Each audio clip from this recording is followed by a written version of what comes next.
First on Fox tonight, Soul of the Church. African Americans and Catholicism, how Chicago changed both. 1 billion Catholics in the world, a quarter of them of African descent. But here in the U.S., African Americans make up less than 5% of Catholics. History suggests there wouldn't even be that many except for a leap of faith a long time ago. One parish modeled a relationship between blacks and the Catholic Church that brought light to both. The turning point was nearly 100 years ago. The turning place right here in Chicago. The centerpiece of Chicago's Catholic Archdiocese may be Holy Name Cathedral, but the mother church of African American Catholics here is a few miles directly south.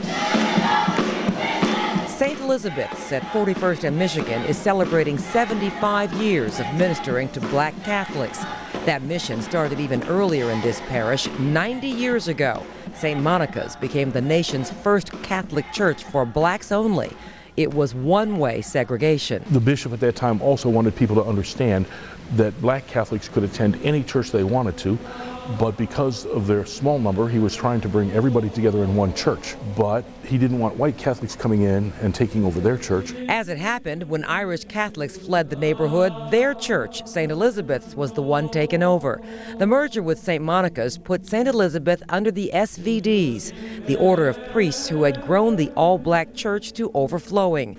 The current pastor, Father Richard Andrus, says his missionary order originally came to Chicago to minister to German immigrants. They found that German immigrants were well taken care of by German-speaking priests. And so one of the areas where they found there was a great need was with African Americans. Nobody was working in their community. Mission Revised for priests from the Society of the Divine Word, called SVDs for the Latin acronym, since 1918, bringing Catholicism to African Americans. Historians say the priests found ways to make the Catholic traditions more relative to African Americans. Irish folks are going to worship one way, and Germans another way, African Americans another way, Hispanics, Vietnamese.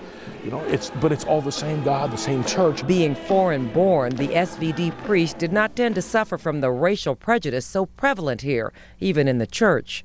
From this parish, they spread the mission nationwide to educate, empower, and evangelize people of African descent. Are you Catholic?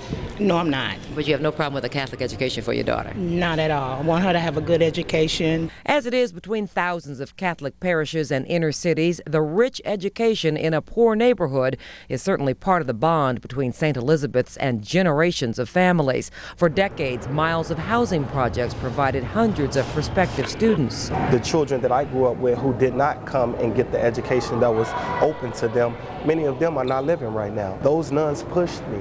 They opened me up and taught me how to educate myself. And I believe that's why the Spirit pushed me back here. Patrick Pender is teaching where he used to be a student. He believes the Catholic Church has more to offer African Americans than just good schools for their children. The Catholic Church is very powerful, and it goes all the way back to antiquity times. And if we don't use that power, if we don't utilize it, if we allow it to not connect with us, then we're cheating ourselves. Father Rick says the church would also be cheated. Perhaps the legacy of his order and St. Elizabeth's has been to show the Catholic faith how unifying faith should be. Look at the spirituality, the authenticity of African worship and African American worship. And there's a history that's there. And so, yes, the church needs that. Now with the changing State Street corridor, those big public housing projects coming down, St. Elizabeth's is again serving a changing neighborhood. The church and the school could be one of the assets for new residents who in turn would bring new resources to the parish.